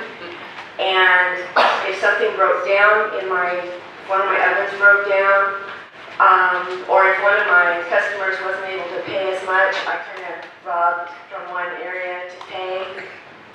And with the kinds of profits that you all have, it's just not clear to me how much money you really need, and how it is that, I take my little trickle shower and I replace my front lawn with drought-tolerant plants. And recently there was a water main that broke on my street, and water ran down the street at a rate of 2,000 to 4,000 gallons per minute for over an hour and a half. And the city fire trucks were out there, the police were out there, and everybody was out there except Golden State Water. They showed up about an hour and a half later. And the guys were great, and they did a great job of patching up the problem.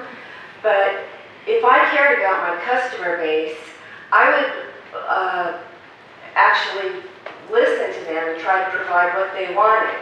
I think that we've had at least 4 episodes on our street in the past 2 years. One involved a major disruption to our backyard, and Golden State had to pay a whole bunch of money to repair that. Also on this repair on our water main a couple weeks ago, there was a crew that started about 10 p.m. and finished about 10 a.m. on a Saturday night, or Friday or Saturday night. Then there was a crew there all day on Sunday, and then the two days in the week they were in cleaning up the street cleaning after the street cleaning, and paving, and all that's a whole lot of money too. And it seems like if you had a whit of concern about your customers in Ojai, you might do more than just patch up a water line and replace something with something that would last for a while, or replace the whole street. You might as well have painted our whole street for all the work, all the money that you paid to people that came from San Bernardino to fix an Ojai street. You don't even use local people to patch up your problems. I don't really think You care about Ojai, so I really wonder why you're here. Do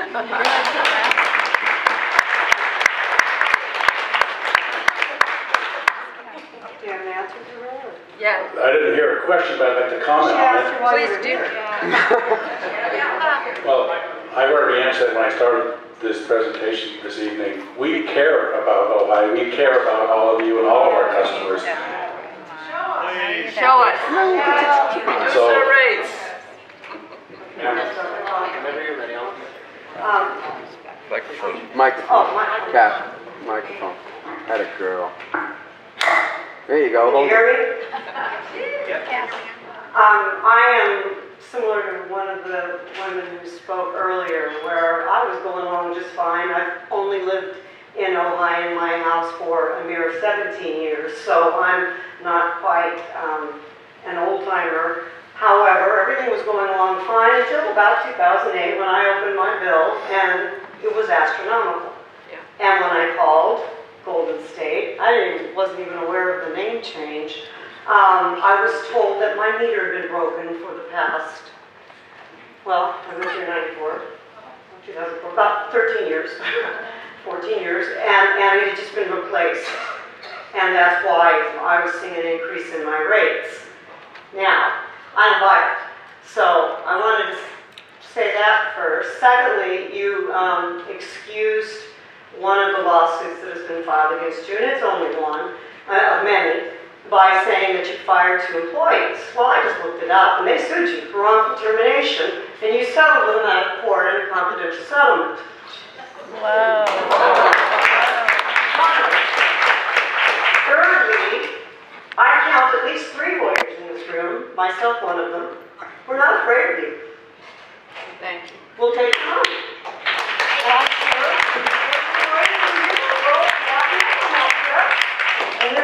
Maybe. Thank you. You're very welcome. Good evening. My name is Ryan Blatz. I am a proud member of Ojai Flow, and I'm also attorney in this town. I'd like to start out by saying I find it offensive that you stated that Ojai Flow is a non-independent, biased organization. I can tell you the members of our community who are part of Ojai Flow are very independent, are very unbiased, and I can promise everybody in here, Ojai Flow is not here to jam this down anybody's throat. We are here because we believe this is a good idea that needs to be looked at. We are not trying to lead anybody into a bad idea. Get the information you need, get the data, do your own research. Don't take your word from us. But you can see the type of tactics that we're up against. It's going to be a difficult battle. We have to stay strong. That being said, I am not paid by Ojai Flow. I am not paid to do this. Mr. Connor, you're an attorney. You are paid. You are here for money, and you are the one who's biased.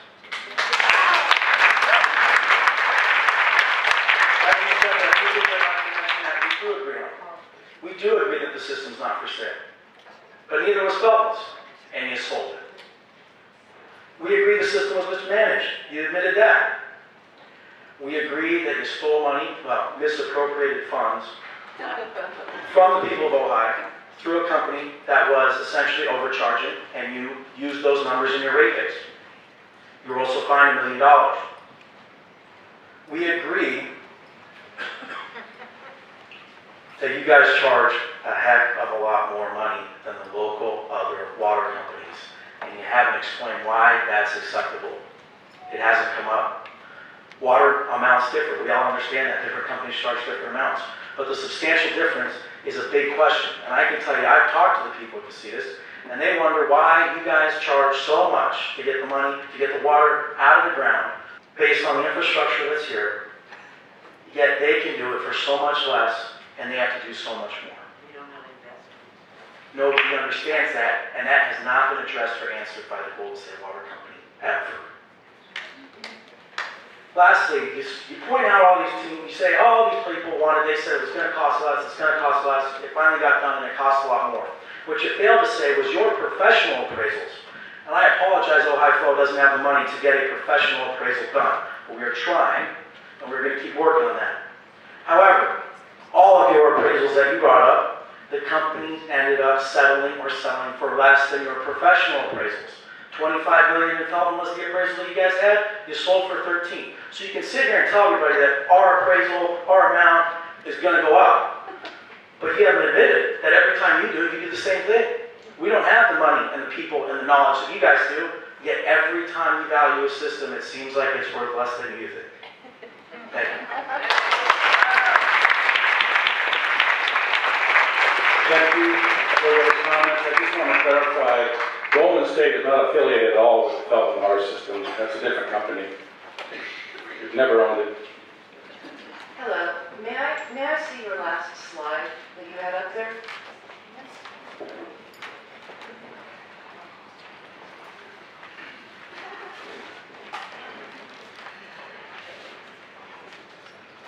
My name is Jill Dolan. I live on Daly Road, land of water problems.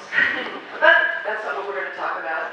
I'm also a graduate student at UCSB, and I'll tell you what, there are very few students I know who would be bragging about their D- grade in front of so many people. So my question to you is, since 1929, and since all these rate increases, I'm happy that you support Ojai Bay, and I'm sure that every little business owner in here, I really am, because I do events. I'm happy. I think it is your responsibility, actually, to support community events if you are going to be a business in a community. But my question is, since 1929, why aren't you an A student? Why are you proud to list yourself among these low performers?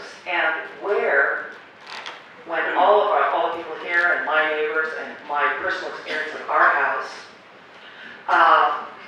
if this system is in such bad shape, why is it in such bad shape if you have been doing your very best since 1929? And I think these people want to know, besides, I think this was great, this 45%, profit thing.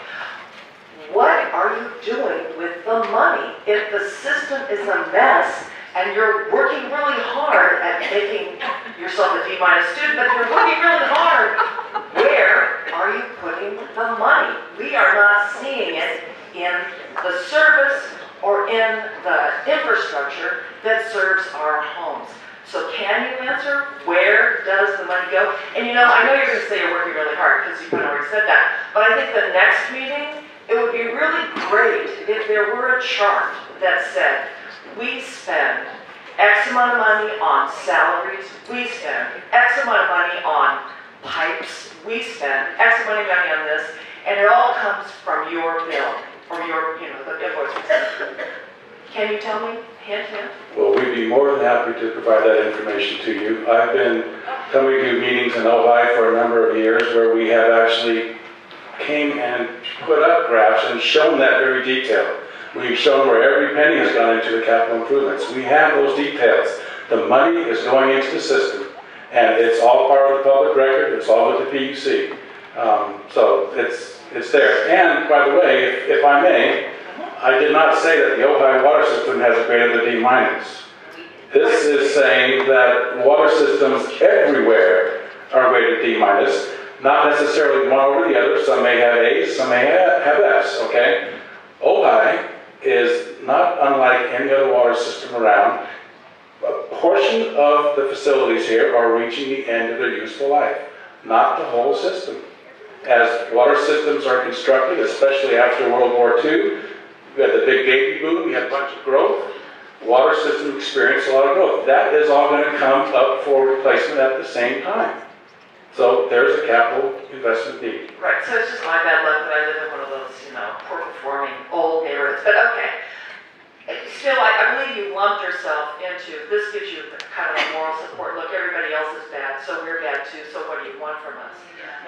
But I still think that I think what we all think is we don't see the return that you are, allegedly putting into the system. And I think that's where this gulf is. We don't see what we're getting for our money. And I think we want to. Okay, we'll certainly try and illustrate that for you better.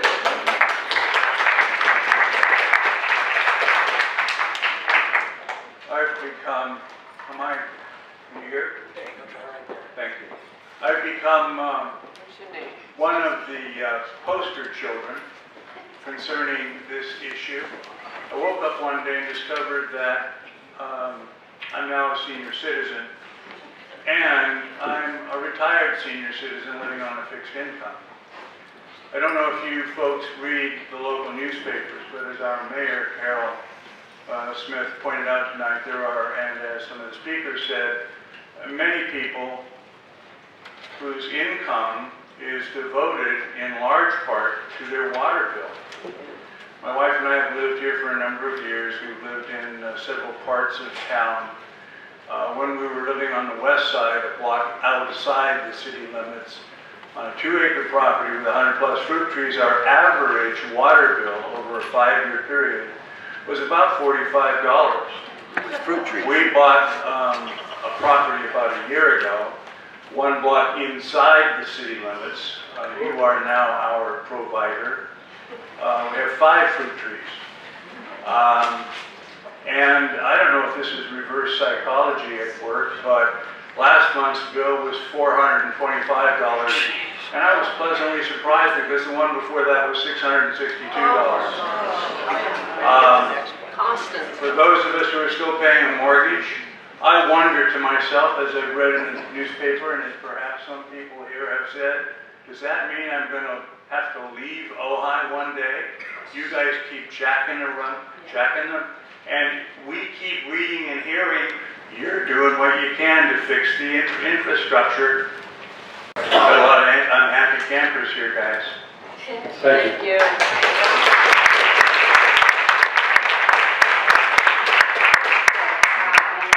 And I don't pay my water bill. My landlord pays it for me. So I'm here when they pulled into where they were signing volunteers and decided to be their volunteer coordinator because I was so angry with what you're doing to this community.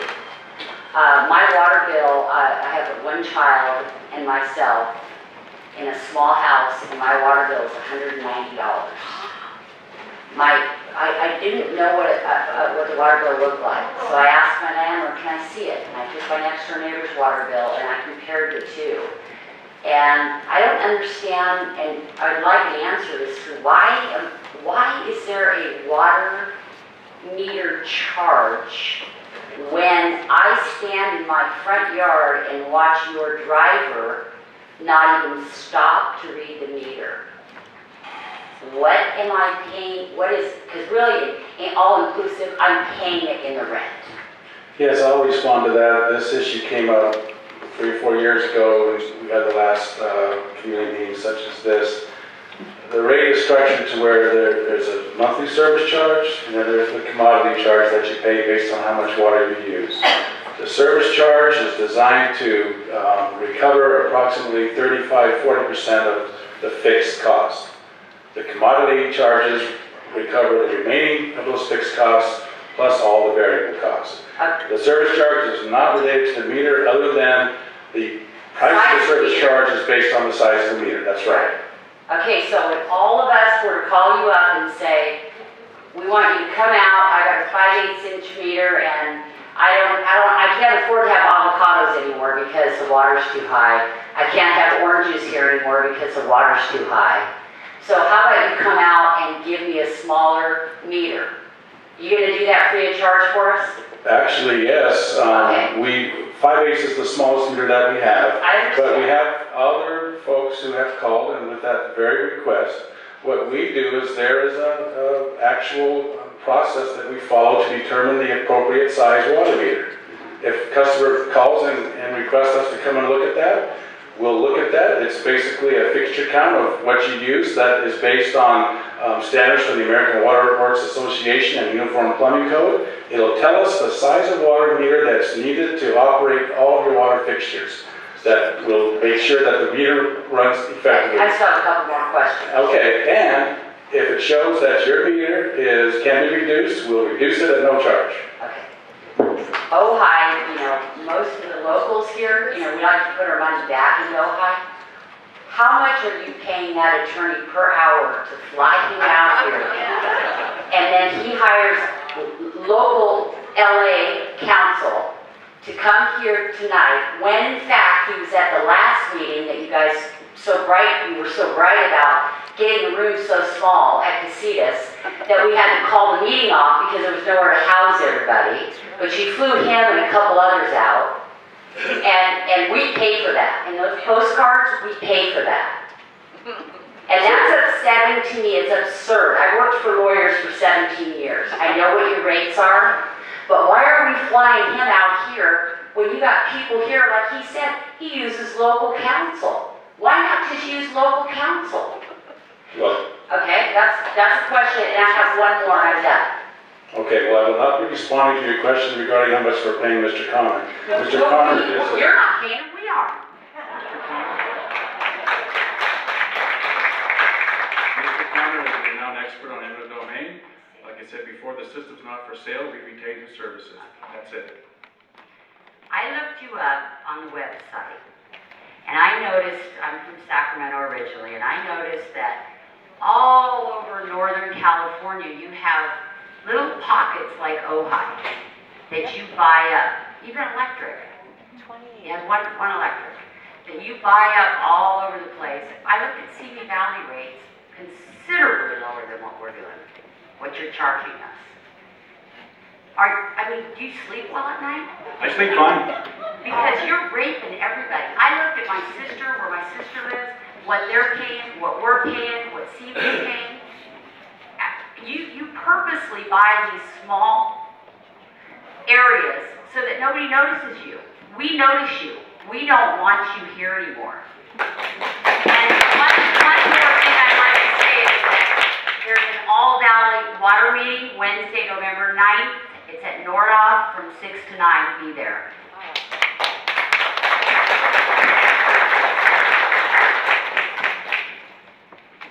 Good evening.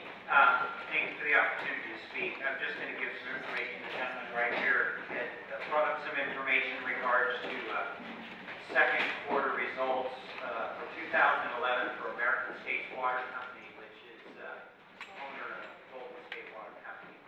And it states basic and fully diluted earnings from continuing operations were 68 cents per common share for the quarter ended June 30th, 2011, a 45% increase as compared to the quarter ended June 30th, 2010. In the American States 2010 annual report, Golden State Water Company continues to be our flagship subsidiary. It accounted for approximately 82% of our revenue and 81% from continuing operations. So basically, most of your money is coming from Golden State Water. Golden State Water Company is in California. Okay. 2010 annual report. The sale of Chaparral City Water Company. Unacceptable were the low historical returns on our investment in Chaparral City Water Company, our Arizona subsidiary. Your only water company, as far as I know, that was in Arizona. In light of those returns, we did not have an interest in growing CCWC. And as you said, Arizona is very regulated. Obviously, you couldn't get the money out of it, so you sold it. We further concluded that given that Chaparral City Water Company's small size, it made business sense to consider a sale. Chaparral is a water company serving over 13,000 customers. It sold for $35 million. That's $2,700 per customer. Ojai has 2,900 customers. If size reflects value, how much is our water infrastructure worth? Obviously, Golden State Water Company is making a lot of money in Ojai. Otherwise, they would be willing to sell our tiny district. It was not profitable to run a water company privately in Arizona, but it is in California.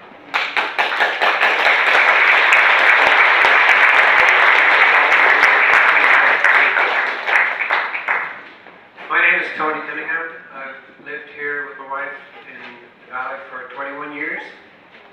When we bought our property at that time, we had a grove of 250 orange trees.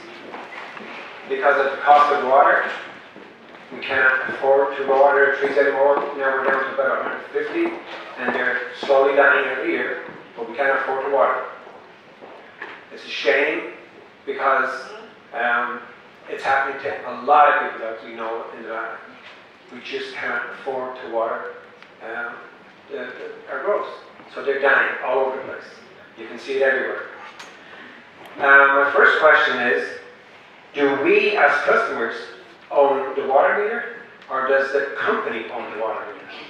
The company owns the water meter. Just like the gas company? And It's actually the gas company or the electric company? Generally, They own no meters, yes. They do not charge for the product that's going through the water, the meters. The service charge? Yeah, they don't charge a service charge every month or billing period. Why does the water company do that? Our rates are determined by the California Public Utilities Commission. This is a rate design that the PUC makes. It's a patent answer, really. Our rate on a smallest meter that you have is $61.40 per billing period. The gas company doesn't ask for that, or the electrical company doesn't pay for that, or no other company that has a metered system asks for that kind of thing. If Golden State was such a good company, if it is such a good company, we as a community would not be looking to buy it. There wouldn't be any reason to. It's because we are damaged. And if the majority of the people in Ohio want to buy the company, why would you fight them? You must be making an awful lot of money. Thank you. Thank you.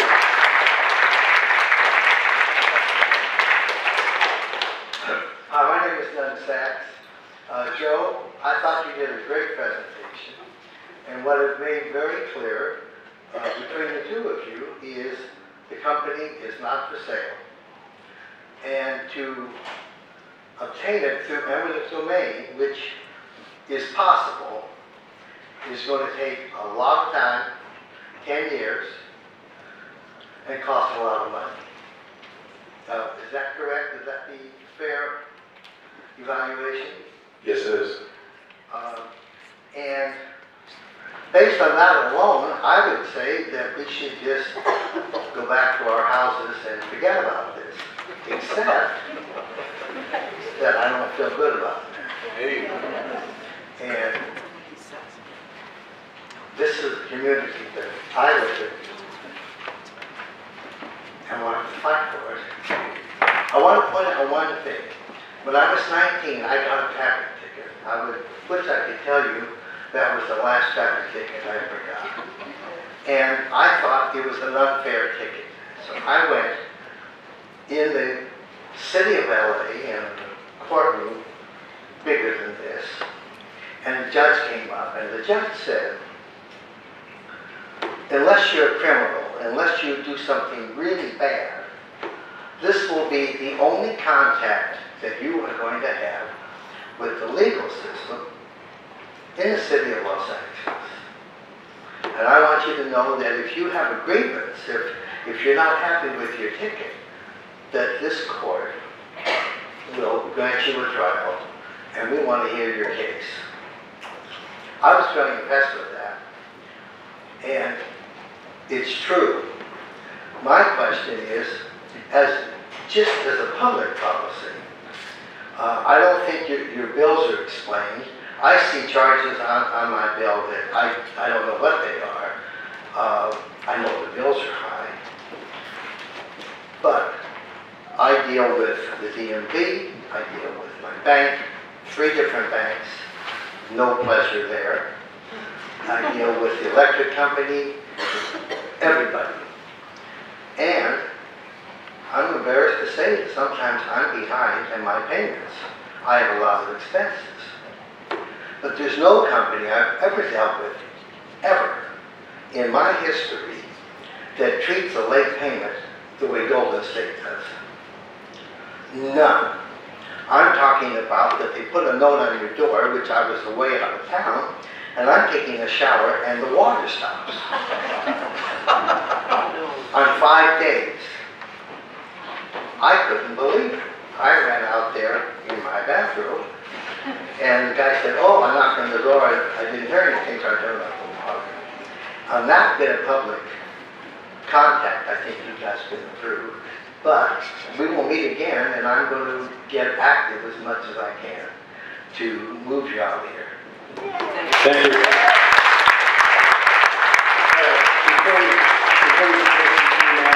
I just want to make sure everyone understands that if you have an issue with your bill or late in payment or whatever, please contact us. And if you're not satisfied with the answer that you get from one of our customer service reps, please ask to speak to a supervisor. Escalate it up all the way if you need to until you get the service that you deserve. Does that mean you'll cut the bill? We cannot, let me answer that two ways, okay? For number one, the water rates, we can't change water rates. Those are law, I can't change it. Number two, we could certainly come out and look at ways to reduce your water usage and reduce your bill, yes. That's already happening. I'm letting my orchard go dead. I'm thinking about letting my vegetable garden go. And there's some other things too that you need to understand. That's the effect that the water bill has on this entire community. We don't go to restaurants. We don't buy things in the shops because we have to save all our pennies to pay that water bill. I should be in a position where I could single-handedly give a boost to this economy, but I can't. I have to now just, portion out to go for the water bill, the water bill, the water bill. And who's going to buy my house when they took a look at that utility bill? So the houses that are in your service area, they're not going to sell, and you're going to be sitting with them. So I want to encourage everybody not only to do gray water retrieval, and there's all kinds of information here on this, but also I found out just in the last week I'm surrounded by 3 well owners. So I'm going to put you out of business because I'm not going to need you. And that's what we all need to do. We need to attack the beast, not just from Ojai Flow, but there's a lot of ways to do it. So we want you to get on your pony and ride out of town because this is Occupy Golden State.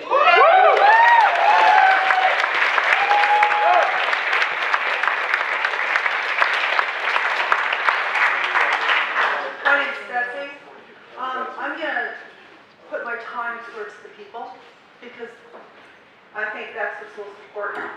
I think as a community we have 2 choices. Back the takeover or stay with this company, this privately held water company. And speaking as an individual, not as a council member. As an individual, I want to encourage everyone to understand that if we want to do this, we have to unite and do it. We have to understand that it may be a long process, it may be a costly process, but in the end it's going to be better for ourselves and be better for our children. And that we should not be intimidated by the scare tactics that were used tonight. And that the water should be owned by the people. It's not owned by the people today. And we have a choice to make. And I think it's a really important choice that we need to really consider and understand. It's a serious undertaking. And that if we cave, we're going to still be beholden to a privately held profit-making entity that's going to control our water into the future, and it's going to make it impossible for our children and our grandchildren to live in this valley in the future. We will no longer have oranges. We will no longer have avocados. We will no longer have backyard gardens. We will not be able to raise our own food. And a lot of people in this community want to do that. Well, I've pretty much given up my garden. I have a winter garden because the rain waters it. And I think we all want that. So I think we need to really understand this isn't going to be simple. It's going to be long, drawn out. But if we want control of our water in our valley, we have to unite as a community. Thank you.